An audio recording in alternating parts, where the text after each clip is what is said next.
falou que desde o final dos anos 20, nos jornais Manhã e Crítica, que era do pai do Nelson Rodrigues, o Mário Filho era o jovem editor de esportes, já passando a semana inteira promovendo o jogo dessa fim de semana, já indo aos treinos, entrevistando os jogadores, fotografando os jogadores, dentro do campo, fora do campo, já investindo um pouco na vida pessoal do jogador, já trazendo o jogador mais para perto do torcedor, através do jornal, e depois da revista, como nós falamos, o Esporte Cruzado, principalmente depois da Manchete Esportiva e a revista do Esporte.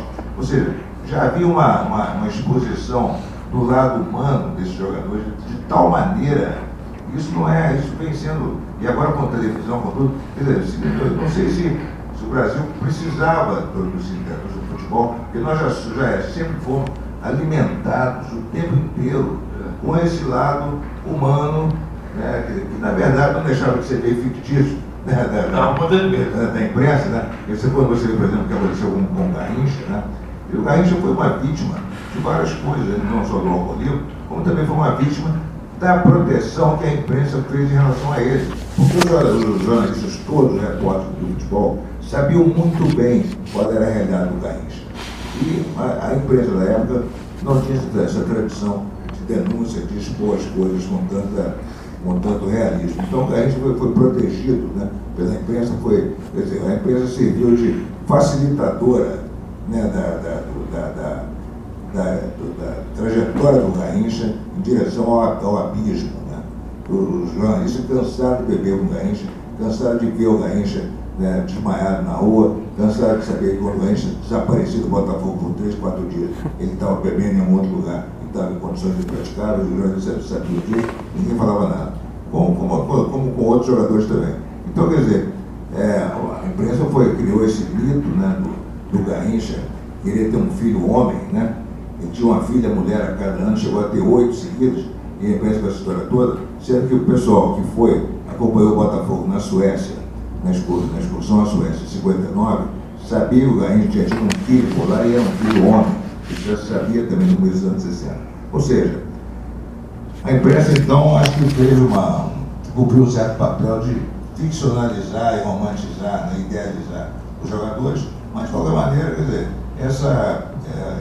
provocou quase uma indigestão, digamos assim, do lado humano dos jogadores, de tal maneira a desestimular, talvez, a criação de ficção sobre o futebol. Eu acrescentaria também que não só o Mário Filho, como também outros colegas de futebol, como o Nelson Rodrigues, o próprio João Saldanha, do estilo, que era o anti-Nelson Rodrigues, né? Eles também, o Brasil, fizeram com o Santos, são colegas muito bons de futebol também, que talvez inibam até uma de ficção, né? Talvez a melhor literatura sobre futebol é da crônica brasileira, né? Agora, tem um outro lado também dessa, que você falou também sobre o esporte individual ou não, mas tem um cronista mexicano de futebol, o Juan Vilouro, esse discípulo do Nelson Rodrigues, leitor dele, muito, ele falava muito interessante sobre isso também, sobre a resistência, ou quase resistência de obras do futebol. Ele fala que o futebol, a partir do futebol em si, já é um relato perfeito. Então, eu devia se criar uma coisa mais fabulosa do que aquilo que pode acontecer numa partida. Por isso, inclusive, o Nelson Rodrigues, o que pode ser, você pode ter hoje uma discussão sobre jogos dos anos 50, 60, com um prazer enorme. Você não precisa saber que jogo é aquele, você não tem a menor necessidade de saber quando terminou o jogo, quem fez o gol, não fez, porque a qualidade literária daquilo. O Nelson abandona o futebol, passa a falar de outras coisas, né, ao redor do futebol, né, como eu costumo dizer, né? Como ele era totalmente míope, ele também não tinha visto. Estava acontecendo no jogo, então, ele tinha que enxergar a alma dos jogadores. Então, quer dizer, ele consegue ser hoje lido maravilhosamente sobre futebol, porque, na verdade, ele não estava falando de futebol. Pois é. E teve vários exemplos no teatro também de temas que o futebol, pano de fundo, que eu acho sensacionais. O Dias Gomes, o Duvaldo Viana Filho, e mesmo o Nelson, botando naqueles romances, o comentário do jogo, o porteiro sacaneando o outro, uma coisa rápida assim, no meio do... Tem uma cena do Aperto do Nelson, que me engano, depois vai ajudar, é pelo Vitraíris, que o cara O cara tem certeza que a mulher dele está com o melhor amigo em casa, na casa dele, está indo ele. O cara vai para lá. O cara vai para lá, decidindo tudo. Aí quando ele está saindo de casa, ele encontra o sujeito. Aí fica aquela tensão no encontro dos dois, né? Ele fala assim, pô, Fluminense aí, pô. Aí os manchos... Sensacional. Bom, vamos passar para as perguntas aqui. Alguém quer falar mais alguma coisa, Ivan? Ivan, terrível. Aqui, ó. Vamos começar com essa aqui que é rápida. A Cláudia pergunta se procede a informação de que o Maracanã era azul em homenagem ao Uruguai por ter vencido a Copa de 50. Não. O Maracanã foi... Eu só queria falar sobre o Maracanã um pouquinho. Não, vamos. Inclusive eu ia comentar isso aí. O Maracanã. A gente não pode deixar de falar. Eu fui perdendo graça com o Maracanã quando começou a acabar com a Geral. A Geral era um lugar democrático. Se juntava na Geral, o torcedor do Flamengo, do Vasco, tudo junto, e ninguém brigava. Tinha um cara que batia a carteira, as coisas correndo, aquelas corridas, mas não era do futebol. Os caras estavam sobrevivendo ali no meio daquelas outras pessoas. Depois que acabou a Geral, já não gostei daquilo. Quando acabou a Geral, eu já fiquei desconfiado. Agora, quando destruíram o Maracanã, para construir outro Maracanã em cima daquele Maracanã, aí realmente eu decidi que nunca mais eu vou botar os pés ali. Decisão final. Não vou no Maracanã. Não me levem, não me chamem, por favor. De jeito nenhum. Então, for no Maracanã. Agora, o azul, esse negócio seguinte. Essa palavra Maracanã, até o Rui colocou uma vez na crônica dele, não existe na nossa literatura a palavra maracanaço. Maracanaço é uma coisa que eles, uruguaios, que inventaram essa palavra. Nunca chamamos nada de maracanaço. Então a crônica é sua. Mas eu acho que isso se pode pra cá. Mas eu acho que o estádio foi construído, ainda estava em construção, né, na Copa de 50, não estava praticamente construído, mas não tinha vários lugares. Mas acho que não procede não, acho que o azul é... Olha, essa questão do Maracanã, eu realmente também não quero ser viúva do Maracanã. Eu até torço para que esse Maracanã construa a sua história, que tenha seus livros, tenha seus Garrincha, seus Roberto da Vista, seus ícones na história dele. Mas eu acho difícil com o mesmo nome. Ele tem os seus fantasmas, tem os seus fantasmas, o seu ídolo. Sabe por quê? Mas é o problema que me parece aquele que eu apontei antes, porque esse Maracanã de hoje, ele me parece como outra qualquer arena do mundo. Ela não tem mais, perdeu a identidade. Uma história engraçada, eu jurei que não iria nesse novo Maracanã, mas por acaso caiu um ingresso da Copa no meu colo, justo o pior jogo da Copa, Rússia e Bélgica, né? Foi Rússia e Bélgica. E aí eu ganhei o ingresso, que era numerado, que era marcado, então eu fui lá e situação estranha, porque o meu lugar estava determinado, e eu fui lá. Realmente várias barreiras policiais antes do estádio, aquela situação que eu vi na Copa e tal, e eu fui lá e sentei para ver o jogo. Eu fiquei sentado num lugar que, se eu levantasse e desse uma carreira assim de 6 passadas, eu dava um cascudo no goleiro, porque eu estava ali e era muito perto mesmo. Estava na quinta fileira, assim, bem perto do gramado. A minha visão do jogo foi pior do que quando eu ia de geral, porque quando o cara lançava a bola lá para o outro lado, eu estava atrás do gol. Pô, você não via nada, e me lembrou a época da geral, porque a geral tinha exatamente essa sensação. Na geral, a gente ficava meio que acompanhando o jogo, correndo, né? Uma loucura aquilo ali. A gente se sentia meio jogador, a bola quando caía lá, todo mundo queria chutar. Mas a visão do campo foi mais ou menos essa. E lá pelas tantas, como eu tinha ganho o ingresso, eu fui sozinho. As outras pessoas que estavam no grupo, cada uma tinha um ingresso separado. Então eu fiquei sentado com pessoas que eu não conhecia. E as pessoas fazendo os comentários mais variados. Umas nunca tinham ido ao Maracanã e outras eram frequentadores do Maracanã. Um desses que era frequentador, que dizia frequentador, estava maravilhado com a situação, com a limpeza, com não sei o quê, com o bar, com a fila para comprar, que às vezes não tem no Maracanã. E aí eu virei para ele e ganhei o cara, quando eu falei assim, então você me diz agora onde é que está o Bellini? Onde é que está a gente no Maracanã sempre teve todas as referências nossas, eu sou tijucano, mas você entrava para um lado, saía pelo outro, você podia, em qualquer lugar do Maracanã que você tivesse, você sabia onde estava o Oeste, você sabia, eles demoliram criminosamente aquele anel que era tombado internamente, né? Aquele crime patrimonial que eu não sei como, quer dizer, sei como conseguiram fazer, e você perdeu todas as referências que você tinha dentro do estádio. Então, o Maracanã é a mesma coisa que o estádio de Nova Delhi, não tem diferença nenhuma. E essa falta de identidade que você tinha no estádio, que você não tem mais nessas arenas, dá no que deu, dá nesse torcedor. O Brasil conseguiu fazer uma coisa inédita sobre o mundo, e eu não vou falar do 7-1, não. O Brasil, pela primeira vez na história da Copa do Mundo, ele conseguiu que houve um fato que a torcida não conseguiu apoiar o próprio time do país, o sede da Copa, dentro dos estádios. Então, muito errado nessa relação de torcedor com seleção, com o estádio, porque você não conseguiu apoiar o time. O máximo que conseguiu cantar era aquela musiquinha boba, negócio de brasileiro, o máximo que conseguiu fazer. Quem é esse torcedor que está fazendo? É um mistério. Né? Deixa eu fazer uma perguntinha aqui do pessoal. Vocês acham que a democratização na Federação Carioca, um time, um voto, contribuiu para a decadência do Campeonato Carioca? Falar que democracia colabora com a decadência é ruim. E falar de democracia na Federação Carioca também é mais. O fato de ser não é, isso aí não é, no caso do futebol não é a mesma coisa que uma coisa eleitoral, não é. Porque todo mundo sabe que é uma jogada política, porque você só tem 4 grandes, mas você tem vários clubes filiados, então você vai ter o apoio dos pequenos e mandar internamente da federação. Tem a impressão que antigamente o peso de cada clube da federação tinha a ver com as suas conquistas, né?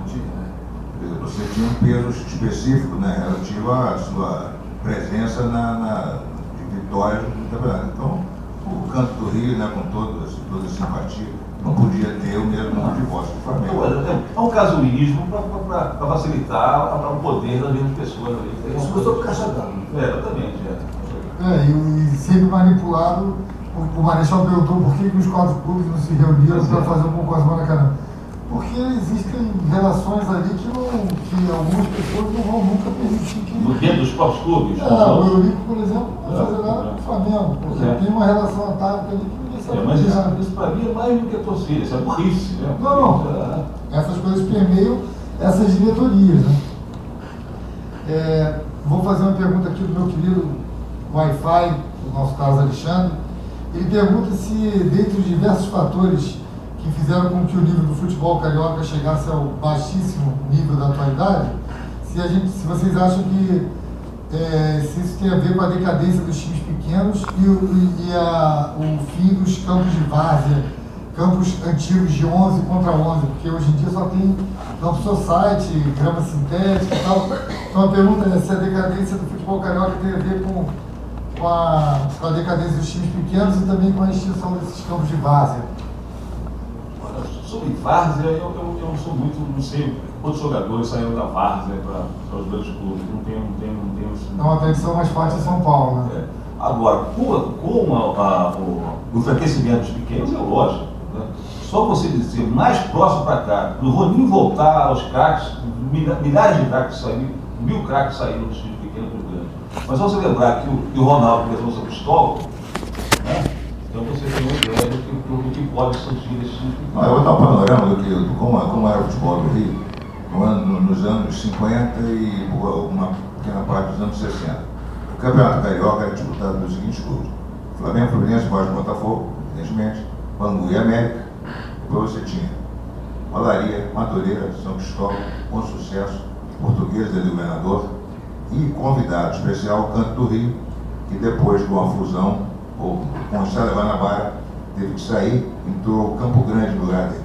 Quer dizer, era um campeonato por isso se chamava campeonato carioca, né? Porque o Rio era primeiro uma cidade, um município, depois virou uma cidade-estado. Então, quer dizer, era um campeonato de uma cidade.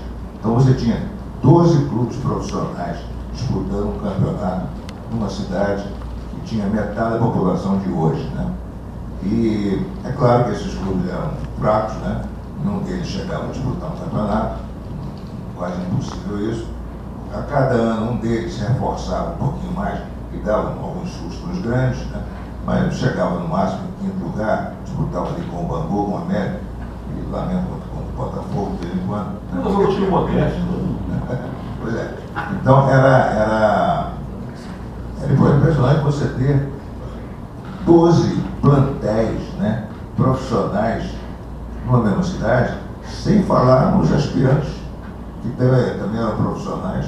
Cada clube tinha o seu plantel de aspirantes, que não se confundia com os reservas, porque, né, você não tinha substituição. Então era um time à parte, era um outro time bem inferior, né, que jogava com a sua camisa. Então, foram esses clubes que municiaram os grandes. O Didi saiu do Madureira, do Fluminense, né? O Evaristo saiu do Madureira. Do Madureira tem o grande jogador. O Vaca, o pessoal do Madureira. Pois é. Então, agora você não tem mais. Agora quem está explorando? Esse ano tem o Bom Sucesso e tem o Weekend. O Bom Sucesso. Não, tem o Madureira. Bom Sucesso Madureira, pois é, só. Os outros são clubes do interior do estado do Rio, né? Que por algum motivo não tem aquela pujança que supostamente tem os clubes do interior de São Paulo, né? Por que motivo? Não sei. Porque serão municípios pobres, talvez, né? Não possam armar grandes times. Talvez também porque você não tem torcedores, esses timinhos na sua cidade. Todo mundo vai a Flamengo, Botafogo, a Fluminense, né? Deve ser por isso que o 15 de Piracicaba deve ter grandes torcedores, porque lá em Piracicaba ninguém quer ser Corinthians ou São Paulo. Não, a força desses times pequenos de São Paulo, reflete, claro, que é por causa da questão da grana. Inclusive, muitas prefeituras apoiam mesmo com dinheiro esses clubes lá. Né? Agora, você tem essa força do Campeonato Carioca, que você cita nessa época, é responsável por o Rio ser uma cidade fenômeno no futebol. Porque não há cidade nenhuma no mundo. Vamos colocar Buenos Aires aí também, mas Buenos Aires, você tem a Buenos Aires, é grande Buenos Aires. Porque, né, o que tem é 4 times considerados grandes, embora o Botafogo seja um modesto, como eu falei. Tem 4 times considerados grandes. Até você está fazendo bullying com você mesmo, O país não tem isso, né? Veja bem, eu me lembro perfeitamente que o América e o Bangu tinham grandes torcidas e tinham grandes times. Então, esse cara eram 6 clubes importantes numa única cidade. Você não tem outra, de maneira alguma.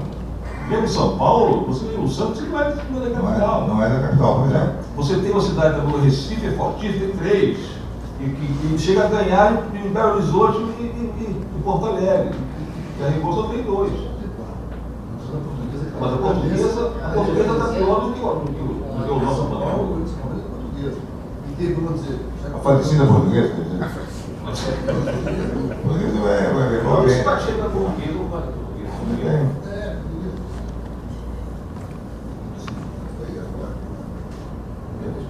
É impressionante, por exemplo, porque o Grêmio e o Internacional tem 150 mil sócios cada um. Por que o Flamengo não podem ter? Aí que está. Quando você tem 2 clubes numa cidade grande, a polarização é total, né, vira uma coisa quase que um fanatismo religioso. Né? Eu fui a Porto Alegre em São Rio, aí na hora do almoço me levaram na churrascaria do Internacional, com a pessoa que estava no Internacional. Eu voltei e falei, já fui usar no Internacional. O que é? Foi naquela porcaria, você vai jantar no Grêmio hoje. Me levaram na churrascaria do Grêmio hoje. É exatamente igual aos 2 jogos. Mas não fica essa doença, né? Em Belo Horizonte é a mesma coisa, Atlético Mineiro, Cruzeiro, ou seja, é de um provincialismo brutal isso.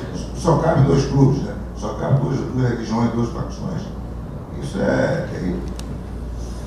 Uma perguntinha aqui pro Rui e pro Ivan, do Marcos Soter. Como vocês explicam que a seleção brasileira tenha levado 4 gols em 10 minutos no 7-1 contra a Alemanha? Fala o seguinte, pergunta para o Joaquim Löw. Por favor, Joaquim Löw, quem é no seu time, quem é o primeiro e o segundo volante? Pergunta, o que é isso? Então, o atraso que nós vivemos com o primeiro e segundo volante, o que é isso? Cabeça de área, 2 cabeças de área, 3 ou 4. E olha só, repara o meio de campo do Brasil de 1958. Zito e Didi, 70, Clodoaldo Gerson, em 2014, Luiz Gustavo e Paulinho. Quer dizer, a coisa foi. Mas é impressionante como o Scolari não percebeu que esses jogadores não. E reclamavam que o Thiago Silva, Davi Luiz, pegava a bola, jogava lá para frente, para o ataque. E fazia o quê? Ia dar bola para o Luiz Gustavo? Ia perder a bola ali mesmo. Então, o que há, eu acho que uma trave enorme do nosso tático. Não existe uma escola gaúcha de futebol. É uma coisa safra bonita. Nesses últimos 15 anos, nós tivemos 3 técnicos gaúchos e um carioca. Desses 3 técnicos gaúchos, 2 se revezaram, o Dunga e o Scolari 2 vezes, e o Mano uma, e no meio do caminho um Parreira. O que acontece no futebol gaúcho, que a gente observa já há muitos tempos para cá, muito fortemente, é o seguinte: é uma marcação forte no meio de campo, a tal da falta tática, e o jogo no contra-ataque. Isso não muda. Eu estou assistindo esse tipo de jogo, que não é um jogo de bola trabalhada no meio de campo. Isso, a gênese do contra-ataque, isso vem da história do futebol gaúcho de 1940, quando o Internacional era um time fabuloso, fantástico, principalmente técnico, Nena, Dãozinho, Tesourinha, Ávila, Carlitos, você sabe técnico, os caras urravam, eram campeões sempre. E um dia, um oficial do Exército, Otto Pedro Búmbio, veio fazer um curso na Escola de Educação Física do Exército, e naquela época existia um técnico do Flamengo, Kirchner, que ele trouxe para o Brasil. O Brasil estava atrasado taticamente. Desde 1925, quando houve a mudança da lei do impedimento, o Brasil não sabia que essa lei modificava o estilo de jogo. Você não podia ter mais 2 zagueiros, você tinha que ter 3, porque senão ia tomar gol. E o Brasil foi para a Copa de 38 com 2 zagueiros, tomou gol. E foi assim. E o Kirchner veio e ensinou para nós aqui, para o brasileiro, que existia o WM, que a tática era o 3-2-2-3. Então, essa tática era uma tática que era o antídoto que foi criado para evitar tomar gols como tomavam com 2 zagueiros. Bom, o Kirchner foi, o Otto Pedro Búmbio aprendeu esse negócio, e em 1946 chega em Porto Alegre, arma o time do Grêmio, e o time do Grêmio, os caras não estavam ligando, não tinha nem técnico. Então, armou no contra-ataque, defesa forte, pum, foi campeão, surpresa. Aí o Búmbio vai embora, Colorado ganhando, 49, volta o Búmbio, pum, de novo o Grêmio ganha no contra-ataque. O Búmbio teve como assessor, um cara que seguiu a carreira dele, desse estilo de jogo, marcação forte, um cara chamado Foguinho. O Foguinho, mais tarde, teve um outro jeito que seguiu a linha dele, chamado Carlos Frona. E o mestre do Carlos Frona é o mestre de Luiz Felipe Scolari. Então, esse estilo gremista de ser, o Grêmio foi assim durante muito tempo. Houve um intervalo, o Internacional dominou também, vamos dizer, algum período, até Falcão, jogava bonito, não joga mais. Abel Braga passou por Porto Alegre, fez o Internacional jogar do mesmo estilo do Grêmio, e hoje em dia o futebol gaúcho é isso aí. É o Dunga, que foi Internacional, joga o estilo gremista. O Scolari joga o estilo gremista. E continuamos assistindo isso, vamos continuar jogando. Não ganha nada, né? Ninguém é campeão brasileiro jogando desse jeito. Não vai jogar nunca, não vai ganhar nada. E assim, é o contra-ataque. Qual a diferença do time de 2010, do Dunga, do atual time do Dunga? Nenhuma. Eu marcando no meio de campo, correndo no contra-ataque. E se o time não atacar, o Brasil não joga. Só joga se o time atacar, sair do lugar. Aí o Brasil joga e ganha. Está vendo o jogo com o Chile dominando o jogo. Eu falei, olha, o Chile vai tomar um gol. Se for para o ataque, ele vai tomar um gol. Aí o Chile foi para o ataque e tomou um gol. Só assim, o Brasil teve vitórias belíssimas com o Dunga, contra o Uruguai, 4-0 em Montevidéu. Porque o Uruguai vai atacar o Brasil jogou no contra-ataque do Uruguai, na eliminatória do Copa do Mundo e da Argentina também. Então, se os outros não nos atacarem, ficarem tocando bola, a gente não consegue fazer nada. Perdemos, empatamos com a Bolívia, com a Colômbia 0-0. Então não consegue fazer, os caras não vão fazer. Então isso não é um time para ser campeão de coisa nenhuma. É um time de contra-ataque. Então é isso, Marcos. Acho que a explicação que eu posso fazer uma. Eu acompanho o futebol desde sempre. Eu não conheço, não me recordo, 2 times profissionais de futebol tenham jogado e levado 4 gols em 10 minutos. Se você tirar o tempo da bola sair do gol para o meio do campo, o juiz apitar e a bola entrar em jogo, você levar 4 gols em 10 minutos, para mim, olha, o goleiro não caiu no chão para esfriar o time. Ninguém morreu. Ninguém teve O ataque técnico cardíaco. não mandou alguém dar um pontapé em alguém lá para o jogo esfriar um pouco. Levou 4 gols em 10 É um time experiente. No agravante. Não conheço na história Tem uma- do futebol 2 times profissionais que tenham jogado uma partida e tenham levado 4 gols em 10 minutos. Se vocês que são especialistas aí conheçam, Olha, me digam qual foi o jogo. tem um agravante aí, é o seguinte. O Botafogo e Mangueira com 4-0. Ô, Marcos, assim, tem um agravante. Geralmente, quando se faz os gols, assim, 2, 3 gols, assim, em 4 minutos, é que o time está perdendo e ganhando. Ali não, o time estava ganhando e foi fazendo um gol um atrás do outro, que pior ainda. Não é uma reação, não é um jogo natural. Eles só faziam, os outros não conseguiam pegar a bola. Foi até constrangedor, né? Porque ele chegou uma hora que estava constrangendo. Eles pararam. Assim, vamos... Rui, o que você acha? Você tem toda razão, mas pelo menos tem uma coisa. Quando se fala que foi a pior derrota do futebol brasileiro, a mais dolorosa, eu não acho que foi. É diferente da derrota do Brasil e Uruguai em 50, né, que o Brasil tomou. Estava 1-1, aos 35 do segundo tempo, o Brasil era campeão do mundo. Né, ou seja, os 45 do primeiro tempo, mais 35 do segundo, o Brasil campeão do mundo, 1-1. Aí de repente o Uruguai faz 2-1. Né? Nós tivemos 8 ou 9 minutos, nós não, eu tinha 2 anos, o brasileiro teve 8 ou 9 minutos para se acostumar com a ideia de que ia perder aquele jogo, que o jogo estava perdido. No caso do Brasil e Alemanha, não. Nós tivemos pelo menos 60 hora para nos acostumar com a ideia de que aquele jogo estava perdido, e dane-se, entendeu? Bem feito, mas de madrugada eu acordei sem saber direito se tinha sido mesmo. Imagina, é que você bebeu mal nesse tempo. Nós saímos na rua, em Ipanema, no jogo, estava todo mundo bebendo nos bares, tranquilo, o pessoal estava rindo, ninguém estava revoltado, ninguém queria matar ninguém. O placar moral, 7-0. Mas marcou ainda mais no centenário da seleção.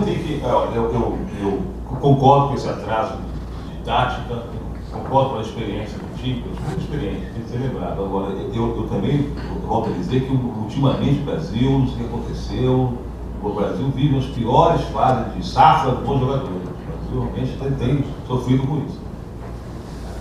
Desde a partir de 1990, o contingente de jogadores estrangeiros na seleção dele era enorme. Então, isso é uma coisa que influencia o nosso futebol, o estilo de jogo. Não temos. São jogos exteriores, não é? Já não é um momento do jogador também ter sucesso na seleção, né? Um momento no sentido de você se sentir realizado por... O cara quer jogar na Europa, quer fazer outras coisas. Marechal, pergunta de Léo Boechat. Poderia falar sobre a relevância do tema futebol para os escritores cariocas? Para a literatura carioca? Nós falamos um pouco, né, das dificuldades de você aliar literatura, ficção com o futebol, né? Pelo fato de ser o futebol, como disse eu citei aqui na frase do Mexicano, faz um relato perfeito da partida e também pela força da glória esportiva, da igreja esportiva, que também retratava o drama em todos eles também. Mas você tem algumas coisas, não é que não se tenha, não. É até boa pergunta, porque você tem alguns, curiosamente, mais contos, né? Talvez para ser uma forma menor, mais concisa, né? Você possa pegar um momento assim, né? Então você, pelo menos, eu lembro assim, de alguns bons contos sobre futebol. Alguns até que a bola nem aparece, né? Tem um conto do gaúcho, Faraco, Faraco, me parece o nome, que ele faz, é o Dia dos Mortos, que é a saída do Maracanã em 50, de dois 2 irmãos que vieram do sul ver o jogo aqui. Aí, é um drama que acontece dentro do Maracanã. Muito interessante. Dentro de campo, você tem o Sérgio Santana, o escritor carioca, o tricolor, tem alguns contos muito bons. Inclusive uma novela recente que publicou, chamada Páginas Sem Glória. O Paulo Benedito tem um conto de Barbosa, do Paulo Benedito. Essa novela do Sérgio Santana é bem interessante. Um jogador da praia, que é o Fluminense, depois acabou ganhando um bom sucesso. Uma espécie de um Romário Vanguarda, esse jogador que preferia mais o drible do que o gol. Né?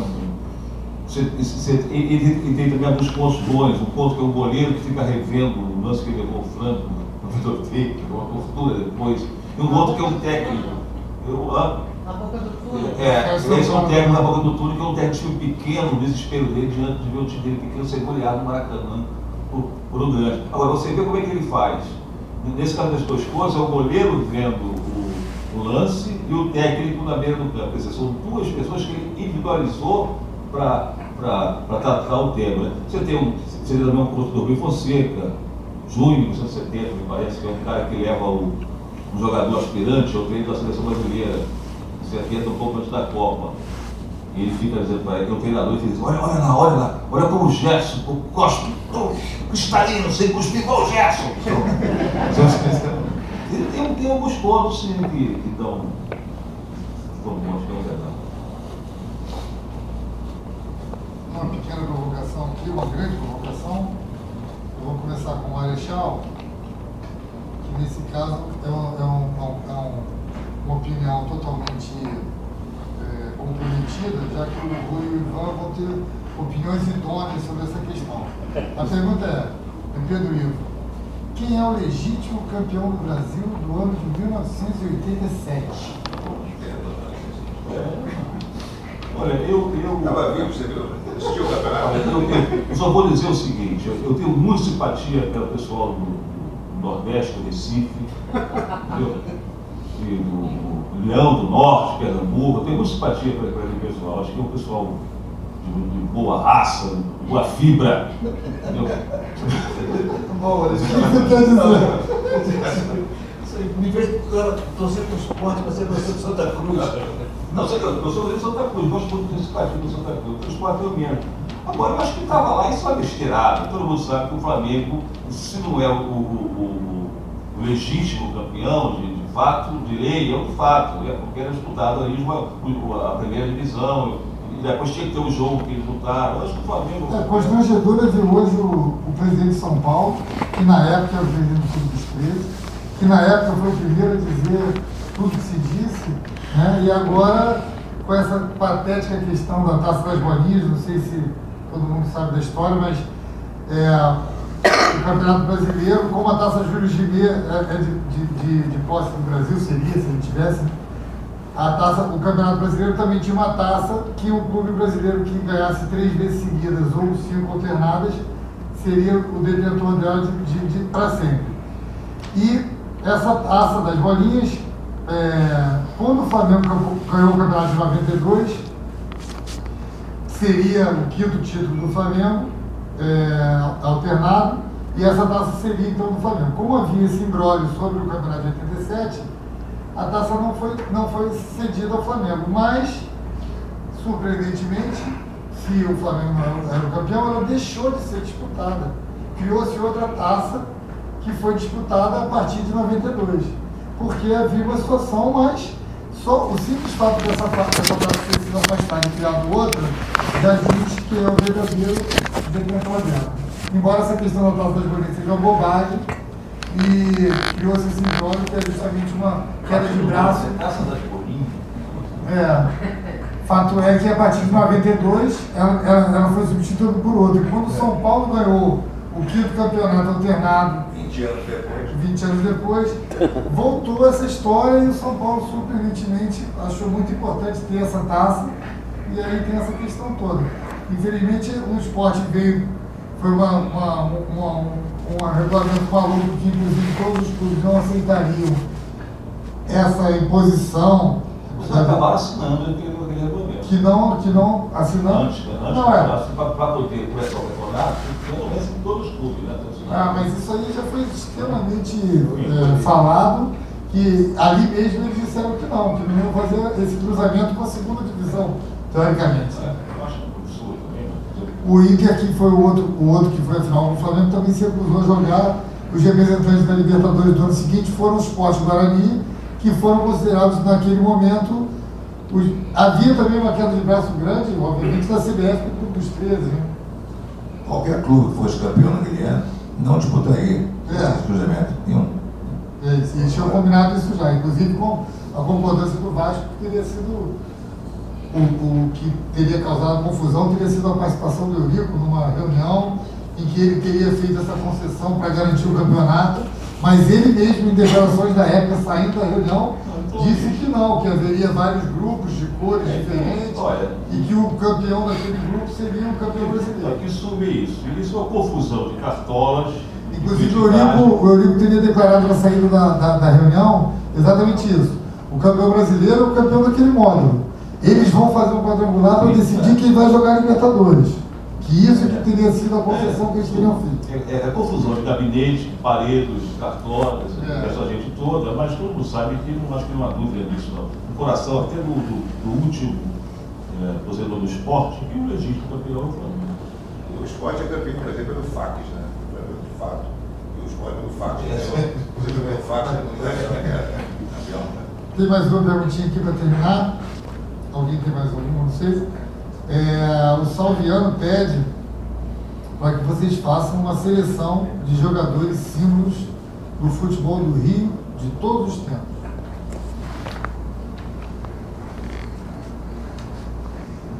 Vamos todo mundo junto? Fala um goleiro, todo mundo opina. O Zizinho, eu boto o Zizinho, que é jogador também de seleção. fazer uma seleção. Fazer a seleção de jogadores símbolos do futebol do Rio. Homenagem ao Marcos. Em homenagem à Bárbara. Podia botar um Jaguaré também, que era folclórico. Homenagem ao Marcos por causa da Bárbara. Mais por causa do Marcos. Da Bárbara. Por causa do Marcos. Porque ele jogou. Lateral direita, eu voto com muito dedo, peixe frito. Peixe frito. Leandro, acho que um jogador bastante, espírito carioca, um jogador fabuloso. Domingos. Outro zagueiro. Milton Santos. Não, estou só da esquerda, não está jogando. Só camisa usando para quarto zagueiro. Amigo do Rui. Só camisa usando para quarto zagueiro, botaria o Júnior do lateral esquerdo. Porque o Milton Santos jogou em quarto zagueiro durante anos. Mas o Belini tem que estar lá, o Belini tem que estar lá. Não, Domingos, Milton Santos e Júnior. Né? Júnior de lateral e na cabeça, no meio campo.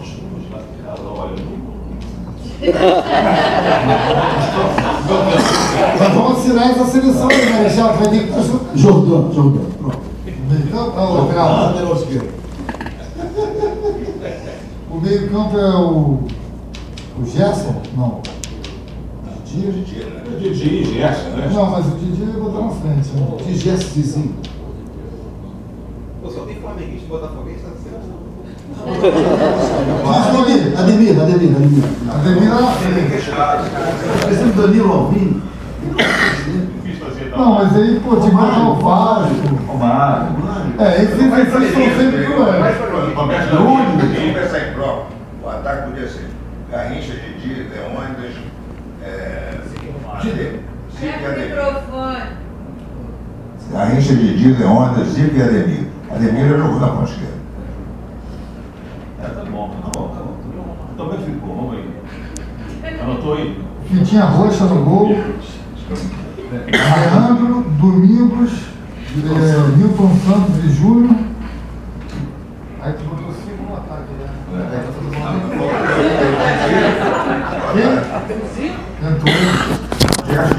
Gerson. O ataque que o outro falou. Garrincha, Didi, Leônidas. Não quer ver. O Zizinho no meu campo. Exatamente. Então, eu botaria Didi e Zizinho. Então, põe o Zizinho no meu campo junto com o Gerson mais atrás, o Didi mais atrás.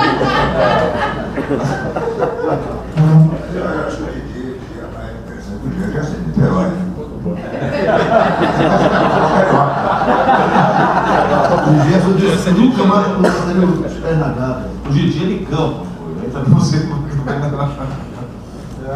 O Gerson, como comentarista, ele dá a bola fora boa também, né? Brincadeira!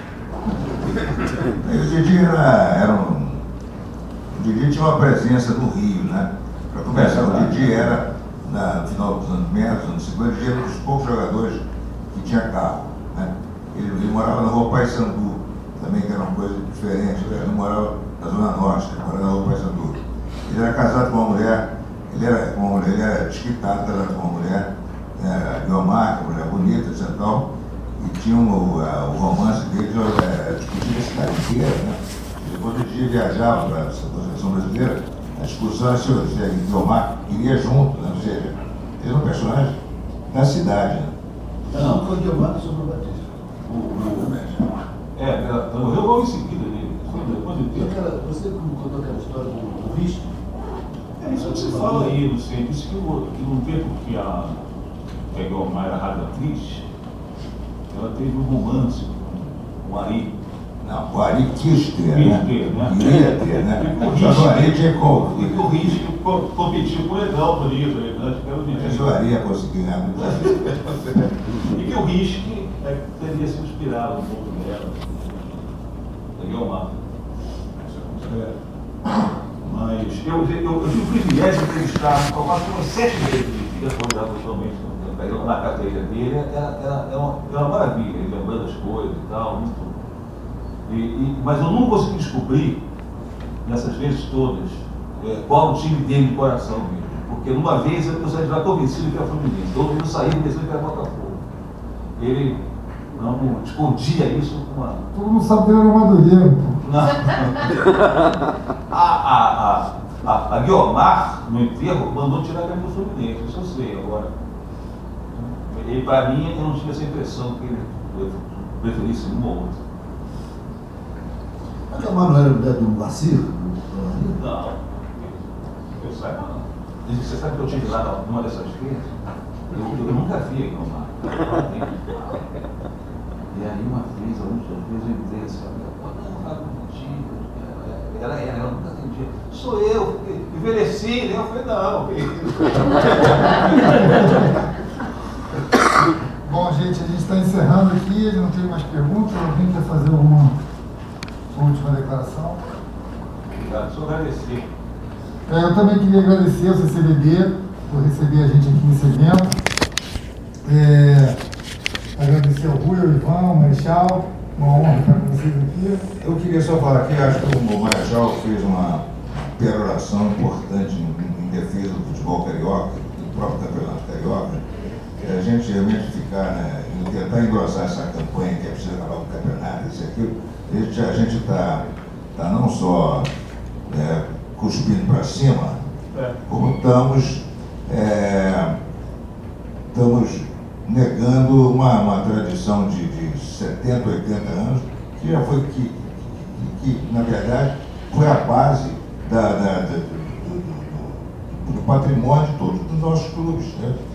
O que seria o Botafogo sem o campeonato de 48, sem o campeonato de 57? O que seria do Flamengo sem os tricampeonatos? O que seria do Vasco sem os Expresso da Vitória?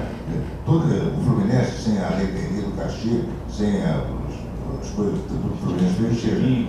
Tudo que os nossos clubes representam foi conquistado no Campeonato Carioca. Então, eu acho que é nossa obrigação lutar pela melhora, né, para acabar essas mazelas todas, esses caixas d'água, esses Rubinhos, esses caras que envenenam o futebol, Eurico Miranda também, tudo, né? Lutar, fazer uma campanha, cada qual a sua maneira, com as suas possibilidades, para ver se moraliza esse negócio, para tornar o Campeonato Carioca reduzido a dor. Aliás, no tempo que cada clube era importante, né? No tempo que o ataque do Vasco, em 58, era Sabará, Almir, Vavá, Rubens e Pinga. O Flamengo era Joel, Moacir, Henrique, Diego e Zagallo. O Fluminense era Tele, Zé Ovaldo, Zé Francisco Escurinho. O Botafogo era Garrincha, Edith Paulinho, Edson e Quarentinha. Cada clube desse tinha, cada ataque desse tinha 3 jogadores de seleção brasileira, no mínimo, 4, né? Esse campeonato tinha 12 clubes. Que agora só tem Pereba, tem que ter 16, entendeu? tem uma forma maluca que você tem o campeão da Taça Rio, no meio, você tem o campeão, eu não lembro decorado, surge um campeão, uma taça, pelos pequenos no meio da taça. Essa desmoralização da Taça Guanabara também é uma pena, porque, sabe, a Taça Guanabara já foi, durante muitos anos, um torneio paralelo ao Campeonato Carioca, era disputado separadamente, era da maior importância, sabe, era glorioso ser campeão da Taça Guanabara. Aí depois, finalmente, depois de muita esculhambação, transformaram a Taça Guanabara na disputa do primeiro turno, e agora nem mais isso também, sabe, ou seja, perdeu essa importância da Taça Guanabara, que já foi uma competição fabulosa. Não, eu concordo que voltasse a ser acumulante, mas eu curti ganhar essa, por botar um troféuzinho pra lá. A gente está me parlamentando. Eu queria, quem quiser pegar um autógrafo dos autores que estão aqui, tem os livros aqui para serem adquiridos. Queria lembrar que na segunda-feira, dia 13, a gente vai ter um encontro, o Rio de Culinária.